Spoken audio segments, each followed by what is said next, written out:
Bienvenidos, queridos hermanos, ya estamos aquí en Espíritu Canal, en estas fiestas patrias. ¡Viva México, queridos hermanos! En el nombre del Padre, del Hijo y del Espíritu Santo. Amén.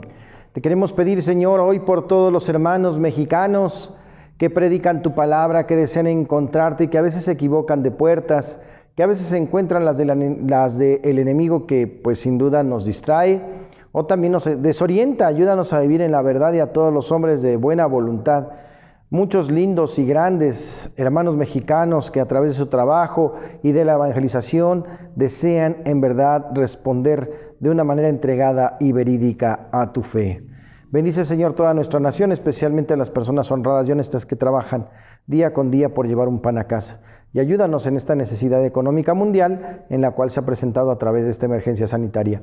Permítenos hacerlo en el nombre del Padre, del Hijo y del Espíritu Santo. Amén. Bienvenidos a Espíritu Canal Mexicanísimo.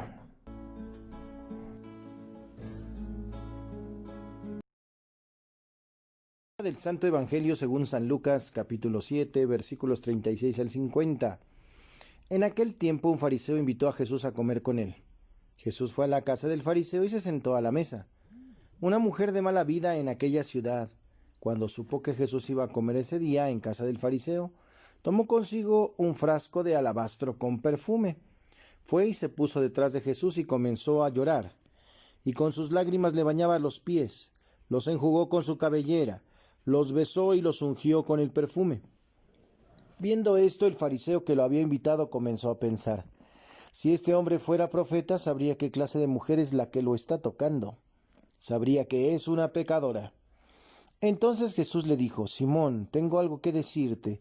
El fariseo contestó: dímelo, maestro. Él le dijo: 2 hombres le debían dinero a un prestamista. Uno le debía 500 denarios y el otro 50. Como no tenían con qué pagarle, les perdonó la deuda a los 2. ¿Cuál de ellos lo amará más? Simón le respondió: supongo que aquel a quien le perdonó más. Entonces Jesús le dijo: has juzgado bien. Luego, señalando a la mujer, dijo a Simón: ¿ves a esta mujer? Entré en tu casa y tú no me has ofrecido agua para los pies, mientras que ella me los ha bañado con sus lágrimas y me los ha enjugado con sus cabellos. Tú no me diste el beso de saludo. Ella, en cambio, desde que entró no ha dejado de besar mis pies. Tú no ungiste con aceite mi cabeza. Ella, en cambio, me ha ungido los pies con perfume. Por lo cual yo te digo, sus pecados, que son muchos, le han quedado perdonados porque ha amado mucho. En cambio, al que poco se le perdona, poco ama. Luego le dijo a la mujer: tus pecados te han quedado perdonados. Los invitados empezaron a preguntarse a sí mismos: ¿quién es este que hasta los pecados perdona? Jesús le dijo a la mujer: tu fe te ha salvado. Vete en paz. Palabra del Señor. En la reflexión de este evangelio, muchos denotan a esta mujer como una pecadora pública que utilizaba ese perfume para seducir a la gente que contrataba sus servicios sexuales. Es un signo de conversión, es un signo de utilizar todo lo que usamos para el pecado, ahora involucrado en las cosas del bien. Es un atino muy interesante de parte del evangelio, pero también sale la envidia de otros, como de Judas, diciendo: ese perfume se pudo haber vendido pensando en los pobres. Sabemos todos que no pensaba en los pobres, más bien pensaba en él, porque él se robaba el dinero de esa bolsa. ¿Cuántas veces hemos hablado mal de la iglesia, del sacerdote, del mismo Vaticano, diciendo cómo es que no ayudan a los más necesitados? Pero cuando nos vemos a nosotros, somos nosotros los que hemos dejado de ayudar. Y es que yo no puedo, ellos sí podrían. ¿Y quién dice que no lo hacen? Hemos demostrado también las diferentes obras que la misma iglesia ha dado a través de la historia del mundo y en varios continentes. Eso es una realidad, pero que tu mano izquierda no sepa lo que hace la derecha, ¿verdad? No tiene por qué presumirlo. Aquí la invitación entonces es a vivir de una manera entregada, una manera diferente, una manera más sólida de vivir. Es muy importante para el tiempo de Jesús la hospitalidad y la manera en la cual se lavan los pies a los que son invitados. Significa que son bienvenidos, que son después de un camino arduo, difícil, pesado, con el calor, con el polvo, con el sudor, que te laven los pies es una bienvenida maravillosa, es una hospitalidad plena. Jesús lo supo hacer a sus discípulos y ahora esta mujer, ¿verdad?, de vida dudosa, lo hace con Jesús de una manera sincera. Todo ese alabastro carísimo es colocado precisamente en las rodillas, en las piernas, en los pies de Jesús. Se le lavan todos los pies diciéndole: Maestro, te agradezco porque me has dado una nueva oportunidad. Yo creo en ti. Algunos exégetas dicen incluso que es un signo de unción, o sea, como una preparación, un embalsamamiento antes de la muerte de Jesús. Esta mujer reconoce lo que significará la entrega de Cristo para la humanidad entera. Hermanos, pues nuestra invitación es esa: dejarnos tocar por el Señor y ser misericordiosos con los hermanos que desean cambiar, que desean convertirse, no ser duros ni cerrarles la puerta de la conversión. Sabemos que hasta el más pecador hoy se puede arrepentir. Que el Señor nos permita vivir de esta manera, en el nombre del Padre, del Hijo y del Espíritu Santo. Así sea.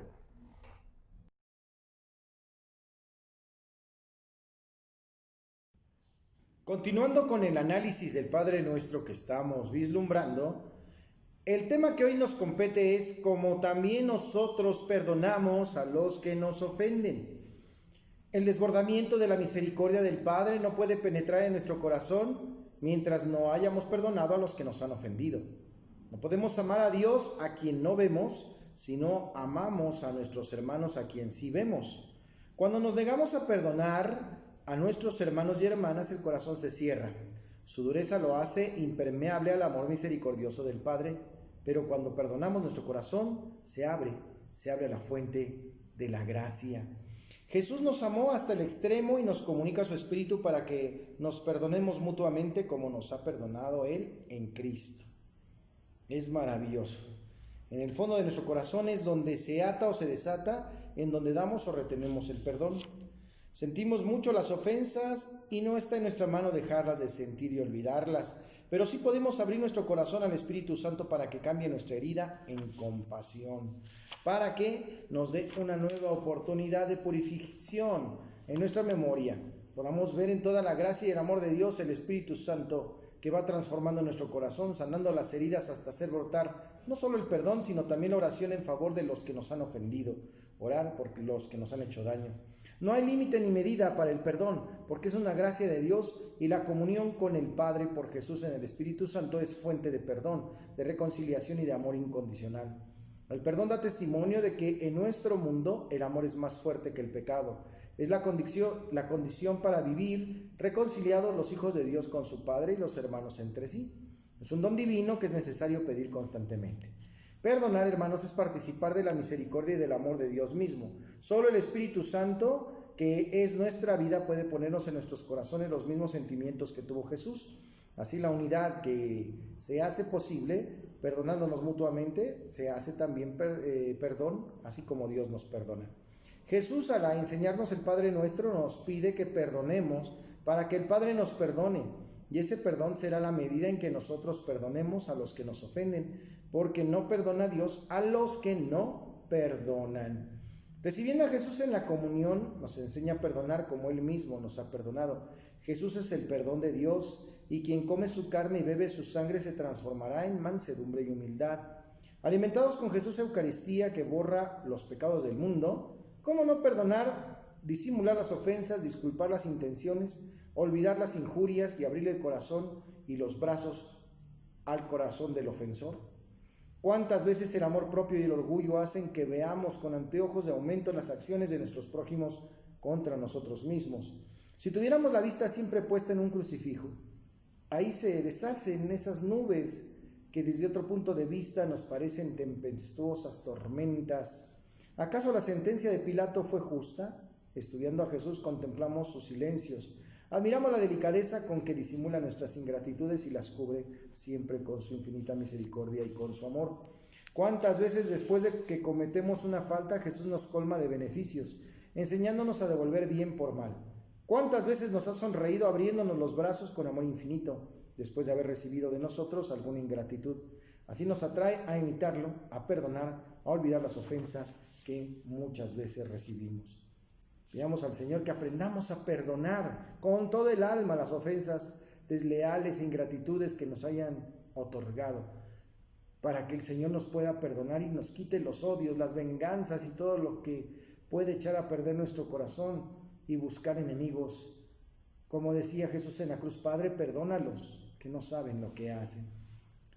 Vivamos entonces haciendo oración por los hermanos que nos han lastimado, pedirle a Santa María la gracia de saber perdonar a los que nos ofenden y, por supuesto, pisar con tiento, con prudencia y tino en los momentos de intención de reconciliación, si es posible, o a veces trabajar por establecer la caridad y la unión en nuestra familia, en nuestro trabajo y ambientes en que frecuentamos.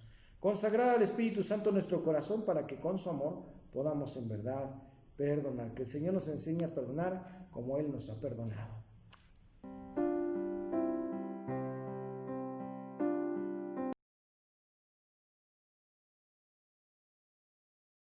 Para santos y conversos, hoy celebramos a San Roberto Bellarmino.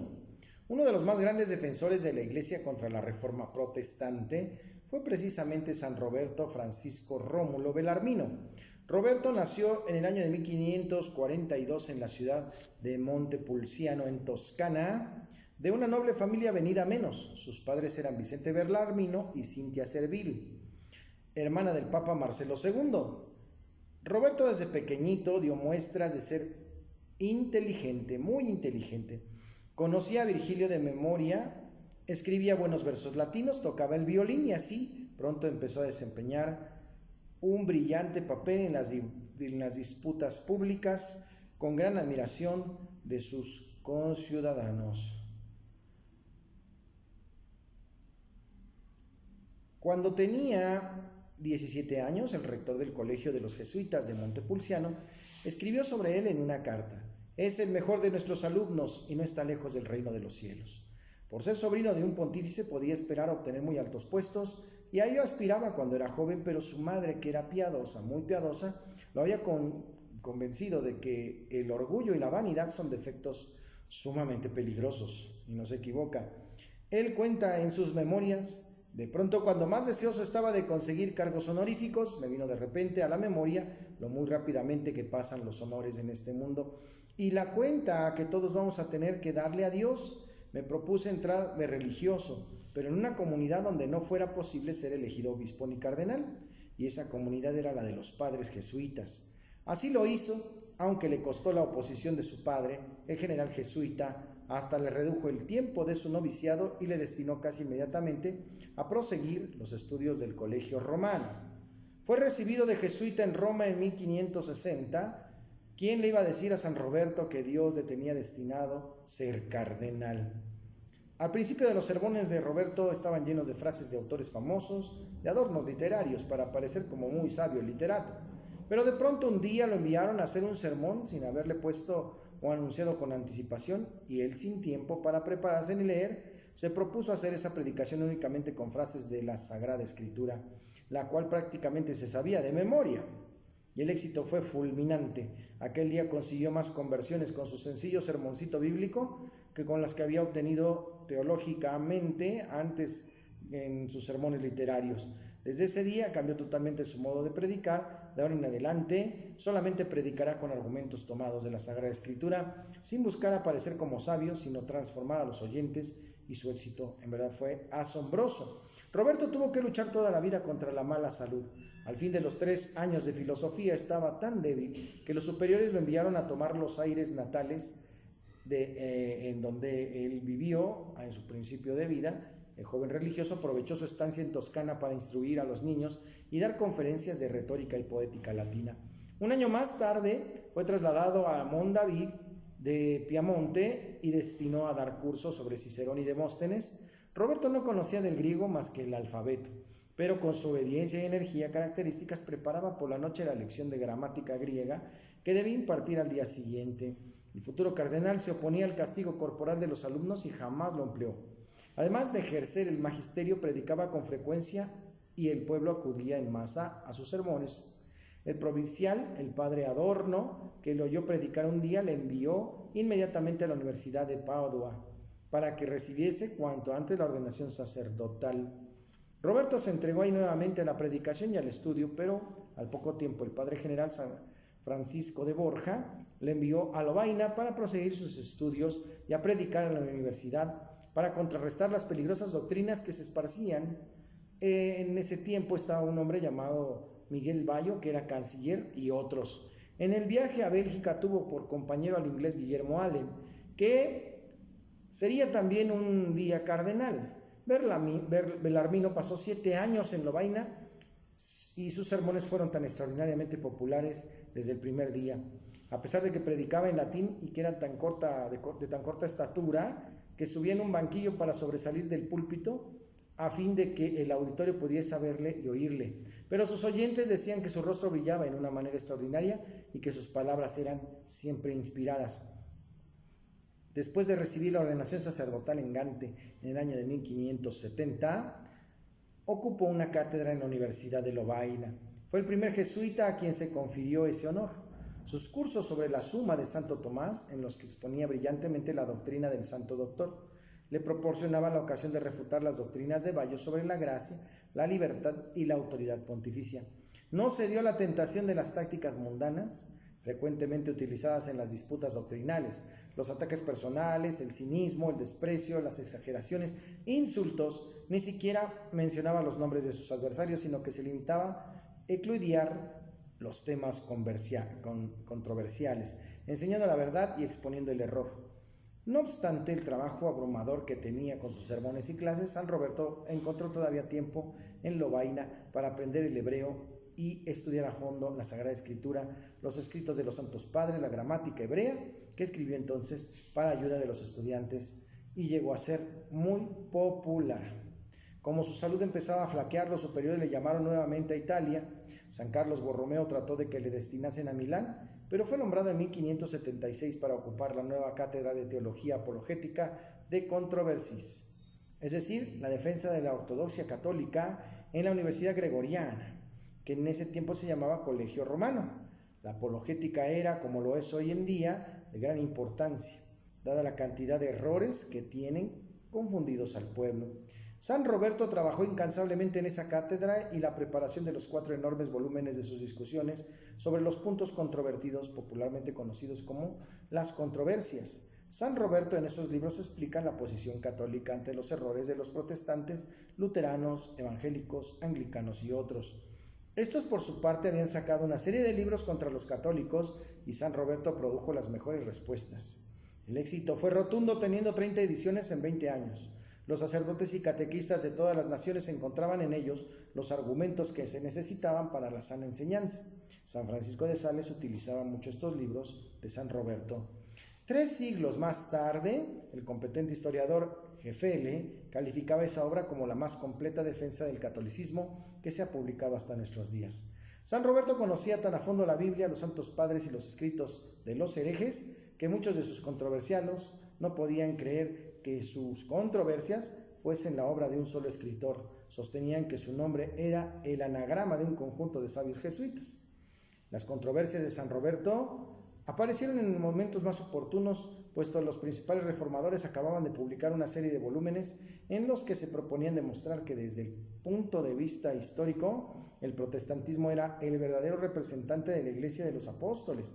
Con esos volúmenes habían sido publicados el Magdeburgo, y cada tomo correspondía a un siglo. La colección recibió el nombre de las Centurias de Magdeburgo.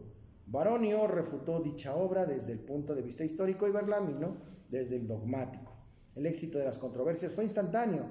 Clérigos y laicos católicos y protestantes leyeron ávidamente los volúmenes. En Londres la obra fue prohibida, sin embargo, un librero declaró: "Este jesuita me ha hecho ganar más dinero que todos los otros teólogos juntos". Uno de los más famosos jefes protestantes exclamó al leer uno de sus libros: "Con escritores como este estamos perdidos. No hay cómo responderle".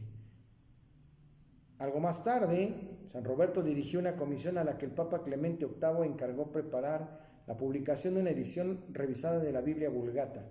Ya en la época del siglo V se había preparado esta edición bajo la supervisión del pontífice, pero la falta de conocimiento de los exégetas y el temor de modificar demasiado el texto corriente la habían convertido en un trabajo inútil.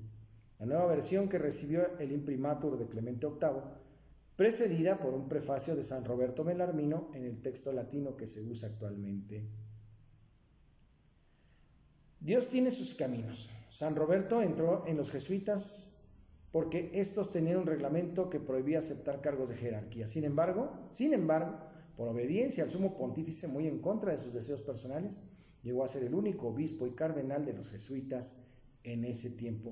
En 1598, San Roberto Bellarmino fue elevado a cardenal por Clemente VIII en premio de su ciencia inigualable. El santo no abandonó su austeridad, se alimentaba como los pobres de pan y ajo, y ni siquiera el invierno tenía tanto fuego en su casa. En cierta ocasión pagó el rescate de un soldado que había desertado y regalaba a los pobres los tapices de sus departamentos diciendo: las paredes no tienen frío. Fue arzobispo de Capua, regresó a Roma, se enfrentó con grandes adversarios en los términos de la defensa de la fe, fue un amigo de Galileo Galilei y finalmente San Roberto, ¿verdad?, amonestó al gran astrónomo, pero en su amonestación, que Galileo tomó muy bien, se limitó a rogarle que propusiese simplemente como hipótesis las teorías que no estaban todavía probadas. Galileo, sin renunciar a las investigaciones, habría ganado mucho si hubiese atendido ese consejo. Sería imposible mencionar aquí todas las actividades de San Roberto Bellarmino, que llamado a la presencia de Dios nos deja un legado de un hombre sencillo y culto que nos enseña grandes doctrinas que sostienen la fe cristiana católica. El santo y converso del día de hoy, San Roberto Bellarmino. Y para el chiste de hoy, dos hermanos estaban platicando acerca de las cuestiones del matrimonio. Y uno le decía: oye, ¿tú quieres más a tu esposa o a tu suegra? Te voy a poner un ejemplo. Supongamos que está tu esposa, tu suegra, y se les aparece un león feroz, terrible. ¿A quién salvas? Y el hombre, sin pensarlo, contestó: pues yo rescataría definitivamente al pobre león, no sabe la que le espera. Y para las curiosidades del día de hoy tenemos el Evangelio según San Marcos. Quien se adentra en la aventura de conocer a otra persona tiene que aprender a distinguir su verdadero rostro, dejándose cautivar por él. El Evangelio de Marcos fue para las primeras comunidades cristianas, y lo sigue siendo para las de hoy, una invitación a descubrir el auténtico rostro de Jesús, recorriendo junto a él la senda que conduce hasta la cruz y que culmina en la resurrección. Punto número 1. Una pequeña comunidad cristiana en Roma. Entre los años 60-70 después de Cristo, se compuso el primer evangelio para responder a las dificultades que padecía el grupo de cristianos de Roma. Allí los seguidores de Jesús soportaban persecuciones e incomprensiones de judíos y romanos. El autor, tradicionalmente identificado como un cristiano llamado Juan Marcos, a quien el Nuevo Testamento pone en estrecha relación con los apóstoles Pedro y Pablo, Hechos 12-13. Y pues también no podemos olvidar que se compara con Filemón, Colosenses 4 y Primera de Pedro 5. Elaboró un escrito de carácter catequético y pastoral que ayudará a profundizar en la persona y misterio de Jesús, sin duda conocida con la expansión del cristianismo, que de manera primitiva dio dos principales tradiciones apostólicas representadas por Pedro y por Pablo. Su obra se dirige a cristianos de origen pagano. Punto número 2. La narración de una historia dramática.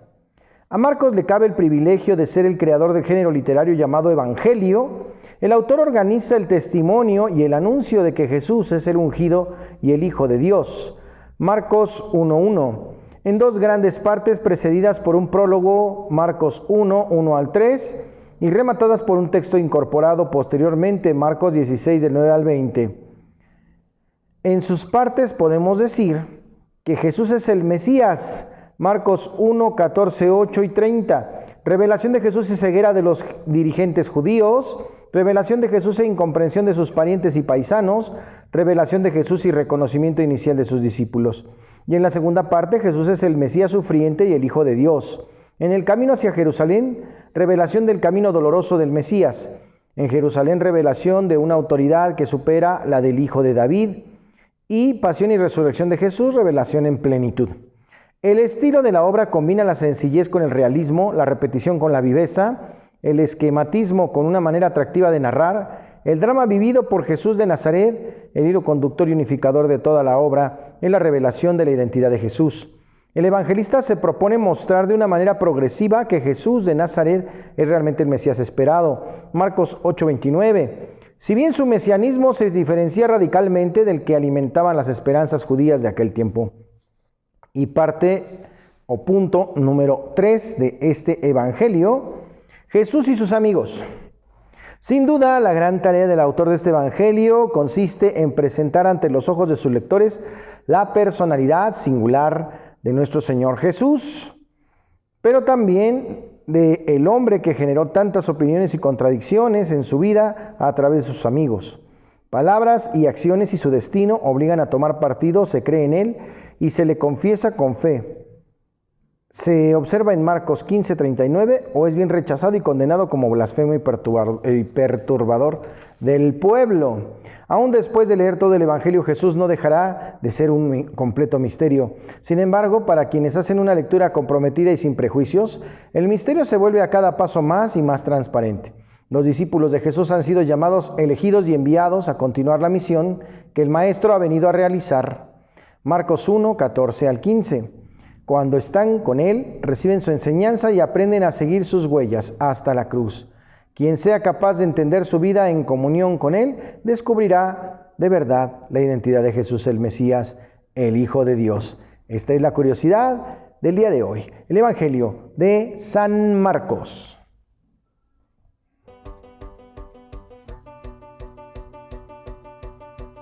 Y en la rola del alma vámonos a escuchar mariachi.